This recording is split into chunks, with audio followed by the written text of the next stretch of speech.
The opinions expressed in the following program are not necessarily those of Eastlink Community TV, its sponsors, or partners.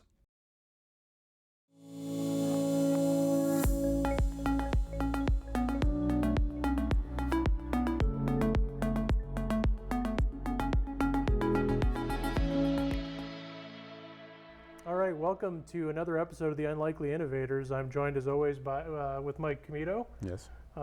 Trusty sidekick. We're each other's sidekicks, I suppose. Sure. And we'd like to welcome back to the show, because we had Daryl on when we were an online show, Daryl Adams, who is the president of RuffDiamond, former Canadian Armed Forces and policing veteran, now turned entrepreneur. You're the founder of RuffDiamond, which aims to deliver off-road innovative solutions that keep crews safe and productive in the world's roughest terrain. I can't think of a better synopsis of what you guys do, but Daryl, it's so great to have you back on the show. Good to be back. Good to be live. Good to be on screen. Live on set with us. In person, yeah. Yeah, in person. It's much nicer, right? We're going to get this out of the way because Mike and I obsess over these things, but what makes a person jump out of a perfectly good airplane? And I'll just step back. Daryl has done that, so what makes a person do that? Yeah, well, I can tell you it's definitely not for me. It was never for the thrill of it, but the idea of leaping out of a perfectly serviceable aircraft is it's just another way of getting to an objective where other means are either too risky or impossible. We don't like to use the word impossible, but improbable to get there with a high percentile of success. Mm-hmm. So to get there, it has its own inherent risks, but in the military, through training, preparation, rehearsals, and restructuring how you do things over and over and over again until you're confident, that increases your chances of success and minimizes or definitely mitigates potential problems once you're on the ground, because we called it the battlefield bus to get from A to B. Let me pick up on that. So for me, having taken a bus, that is almost reflexive and you don't even think about it. Is it possible to train oneself in order to think about jumping out of that door as reflexive and routine, or is there always a bit of a jolt of adrenaline? You're always going to get that jolt because there's a lot of things that happen prior to, and if you can appreciate, to become a paratrooper, it starts at the beginning of your career. So as a young soldier, you go through your basic training, then you go into your more specialized trades training. For me, it was to be an infantry soldier. And then if you want to be a paratrooper, you're under the magnifying glass of fitness, performance, and even if you're a young soldier, leadership. Why leadership? Because once you leave that aircraft, you are technically alone for a while, and then once you hit the ground, once you get to 70% of your section or platoon, then you carry on. Your leadership might not even be part of that 70%. So you had to be able to function in a leadership role, and you may be the senior person, and it could be a bunch of privates. So that, under the microscope for a couple of years, until you can prove and have proven that you have those qualities, attributes. But once you are selected to go on the course, at that point, that's where it's 3 weeks of intense training. And once you take that first step out of the aircraft, that's where you realize all those years of training were building up for that moment.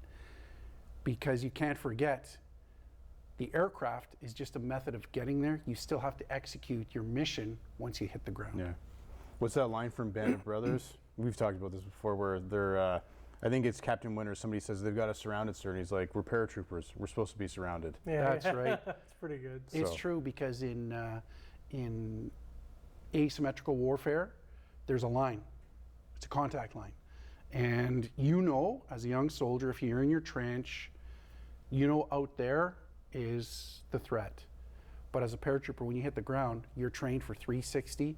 And I say 360 spherical because it's not just this plane, it's this plane, but also the angles because of high terrain, mountains, because sometimes you are expected to land in this specific area, you may be blown off. We could do a whole section on this. Yeah, but one thing we did want to ask you, Daryl, as well, is that obviously, like, to some people, there may not be a straight line from armed forces and policing to business ownership, especially a business like RuffDiamond that is so innovative.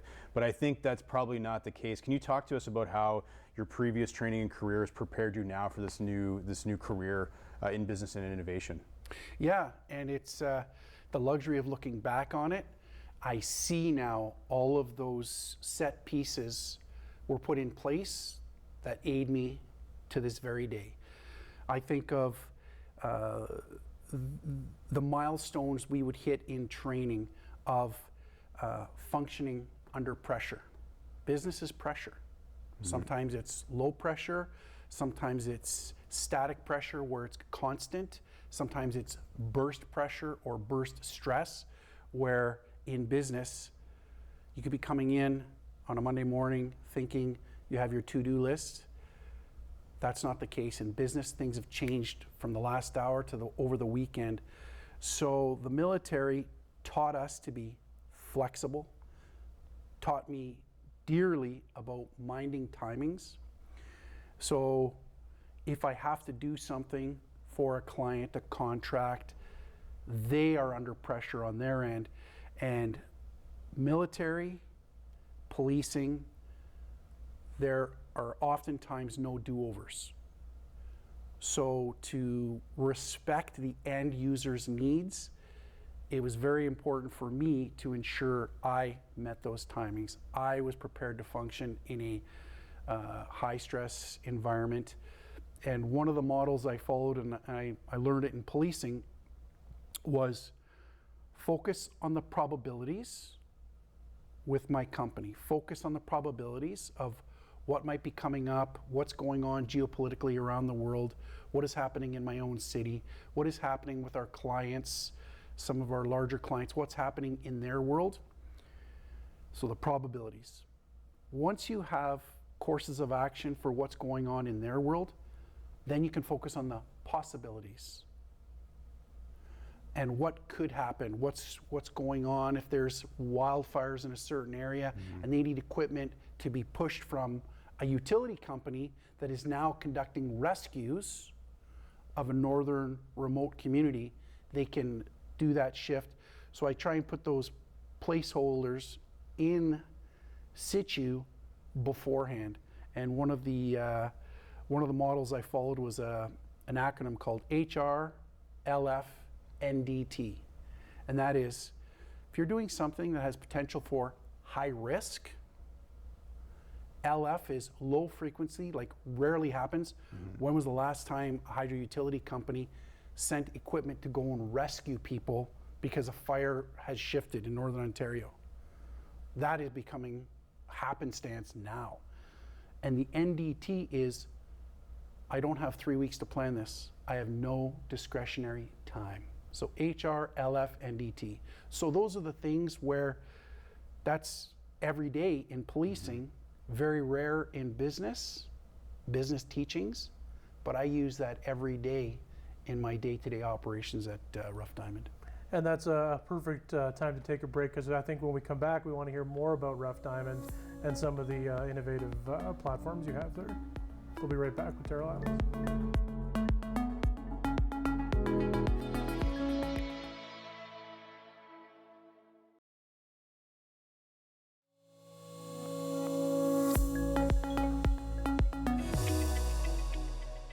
All right, and we're back with more from Daryl Adams. Daryl, before the break, you were talking about an acronym that sort of influenced how you view business. I think you could sort of see how that sort of impacts the type of choices you made on the different technology platforms that RuffDiamond has to offer. Can you talk a little bit about the fat truck and some of the other sort of high-tech stuff going on at RuffDiamond? Yeah, so the fat truck is an off-road amphibious utility vehicle made in Quebec, and it is an answer for customers or clients or end users who need to get from A to B where there are no roads. They may have to negotiate what we consider extremely complex terrain, such as swamps, marsh, muskeg,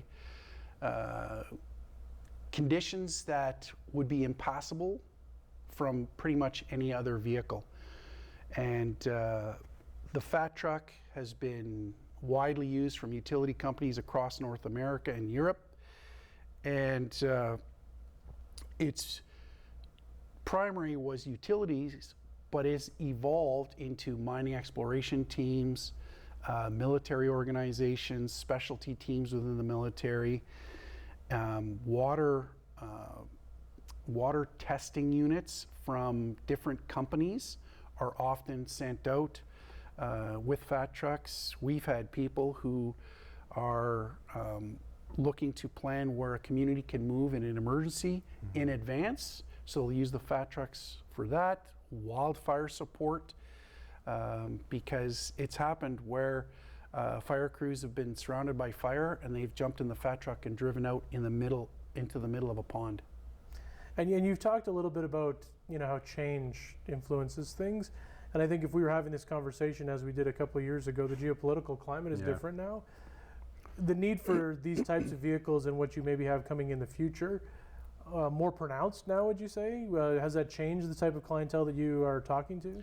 Yeah, it's expanded. Yeah. It's expanded into an area that we had in our possibility column, is now into the probability column. Right. And the needs for it, like our high Arctic, where the Canadian Forces are using the fat trucks for patrolling, for in conjunction with the RCMP for border patrols. That was never a high priority on our needs list. That has quickly shifted into that between Alaska and Canada. Daryl, we wanted to ask you just to kind of go back a little bit, but I think it's still all related right now. That we know that the military and policing is leadership driven, and now you're a leader in the business community here in Sudbury, Northern Ontario. See, you're getting a call right now. That's We're going to leave that in just to show how busy this man is. Yes, but we wanted to ask you in terms of leadership and how you apply that to business. What are some of the best lessons that you've learned and taken from your time, either in the military or policing, or even now in business that you would impart onto people? I think every time we meet, you always have a good nugget for us. But what is something you often reflect back to, especially when it's doing your work now with RuffDiamond? Yeah, there are some key pillars that I remind myself of. There's leadership principles that I live by, and I carry them with me to this day. And one of them is, if you're a leader within an organization, understand that there's a difference between leadership and management. A lot of people think that the two are the same. They're not. And one of the things I remind myself is, when I'm leading a project or leading my team or leading our team, don't manage them. I learned you manage processes, supply lines, but you lead people. And in order to lead people, you have to, number one is know your people and promote their welfare. Understand what's going on in their world, in their life, what's going on home life, and truly care. I think of the letter C on a captain's jersey for a hockey team. The C should mean for care. Care about your people. And another one, because I have many, but another one that really stands out is keep your people informed of the mission. And when I say mission, it's your aim, your task, your project. But keep your people informed of the mission, the changing situation, and the overall picture. Because it's always changing, day by day, hour by hour. But when you have information, spool your people up into, we just got this little nudge to the left, so we need to be able to be alert to this, be aware this is coming down the pipe. That way, I find when I follow that my team uses anticipatory abilities to try and head that off. But if I keep that under my hat because I don't think my people need to know, it's going to bite me later, because I'm basically impeding their ability to work on things in my absence. And the machine only works when I'm there in front of the orchestra, I've failed to lead my people. Yeah, I think we're going to head for our final break, but after we come back, we're going to have a little bit more fun with you and ask you some questions that may be embarrassing, that may be enlightening, but embarrassing for you, probably. Yeah, certainly embarrassing, but not for Daryl. But we're always glad to have Daryl on, and we'll have more from him in just a minute.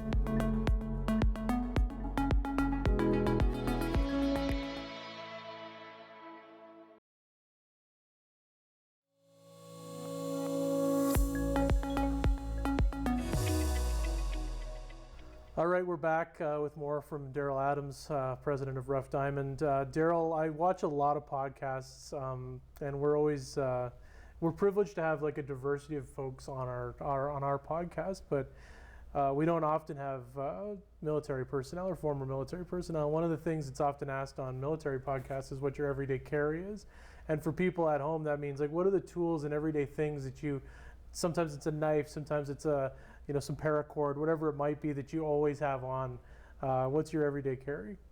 Yeah, so start things off. He's going to do a pocket dump. Yeah, so I often carry my knife here. This is a simple buck, but it's a slim line, and I can open it with one hand, and it's a clip it.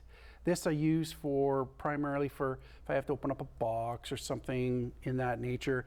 I find a lot of people think they carry a knife for personal defense. That's not what this is for. This comes in handy because it helps people try to prevent themselves from getting hurt when you have to cut a piece of rope, string. So this is my knife. Let's see here. I drove here, so I have my keys, but on my keys I've got